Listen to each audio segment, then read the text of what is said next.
Manipur miyamna kananabu kaubung amgani 2112 hairga khangnariba akhoi December gi tang kun ma thoida thokhiba laibak thiba thodok maduda mahiroi sing yauna oja amadi warden yauna mioi mapan leikhidaba thodo duda leikhidrabi Rita gi mapana ngasidi wafam kya phongdorakli nupani kap loi khana khanglabasu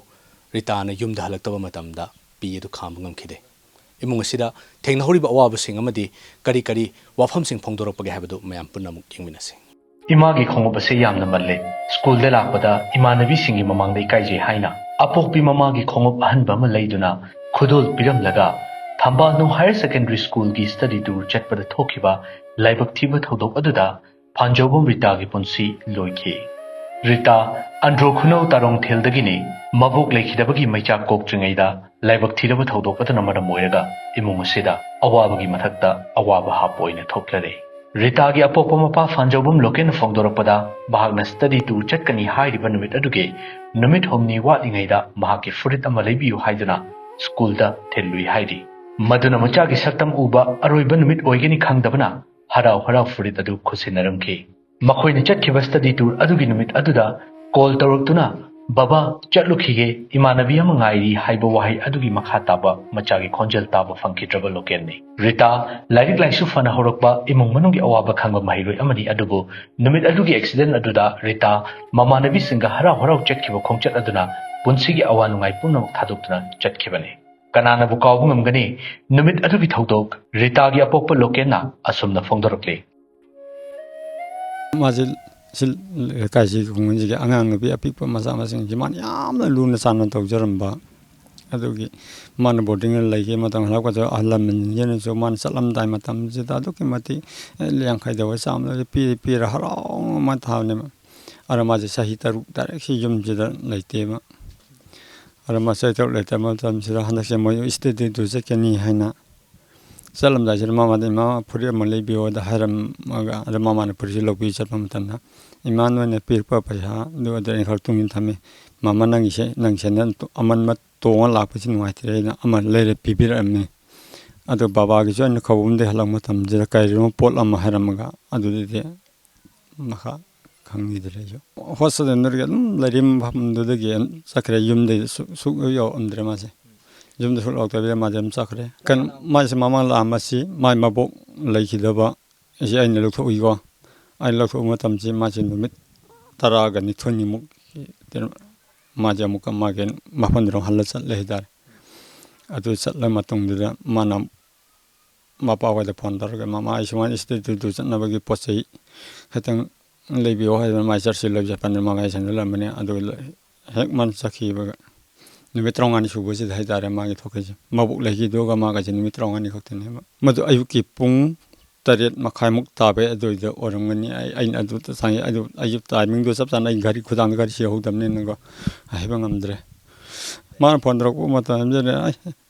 baba hoi chat ai dress lo jele ai imanabi makha ngai yo de ngai leiri asi si ngai ga hoi pun thop mi ga hoi pung tere de satlani adu do satlagi ko ba ai ho pare pare satlo ko lo na adu bo do ai sanarame adu ai sanar matang jira ai jum ji de ma pan thoki ba Mas tawdoke pau ta bi se gandara tasene mai pabung haidare mase doli ujik doctor le se ase se bo ibam fa do aduna laga ayona pau tamamne nang na san pidosim sape yaura ane jo yaubne ne en hayego ahoi tasene ne khoi lon ji khara khoi ne go adu arana adu de mo ujik extend to e arsal enguje ti hiruje hai mo tan ai koite thiram matan ma de last final da phangmane ma tasok sana to ne ma de pabung ne ai de yam go adu tasong na mana na pau pi bir ko ne adu ga sal ga hoi sile hoi le kai khung gi sin naw ma am sin na sal ga koite thina doctor bazar mang gi doctor ma khai lo sin me thong tar ga ai na ma kharon haidara ga yang tigal pa dare an chon mo gi list nong do tigal ka mo gi embrace ba ga do lam tigal ka him aina thengner pa de ma gi de body on le ngar ka no na do ai yam be jing theng ba so ma si ka no da asi bo na le gram le mo na sakhi lakhin ma ngam dra ba sakhi lakhin ngam dal le ma tam jira ma man tra ma pa ai dam kaur ko ma tam ai asonda hagal aga matang jir ain chang yang ma matan ain ma ga da kham ma mo yang aga anda sida isa ne hedo ain khang ma ka phan to gi bai da ma ge singa khon jida mabung ping ada mabung mabani sanam le na sokhi ba ada ma ge si khong ji khadang sokhi ba da ma hi khong ji sida masi da kham hom jina ain ma ka phan to bun na te thogo go bun te si yokla na jana mok te masi maram je ai wa so wa ya hebam kaya khang dire ai pung sim hele ai wa nga ma kaya tolak tre wai isa sing du khalaga man sakhi bi ga ada wajik te imong pm na ai na mak tam ho chelaga man tar ma ta putala tawle ai makha da wa nga de ai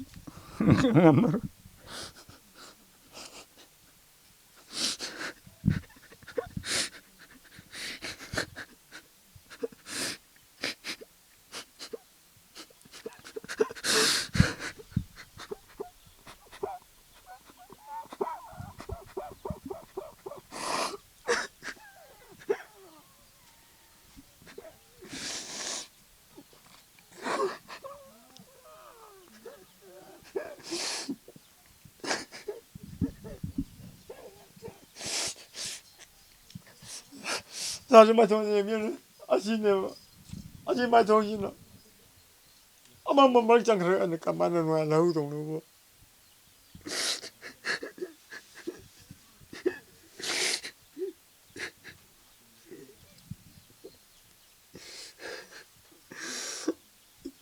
네 반에 간다 까마 얘네 깔라 밀기 브랑이 파전 타면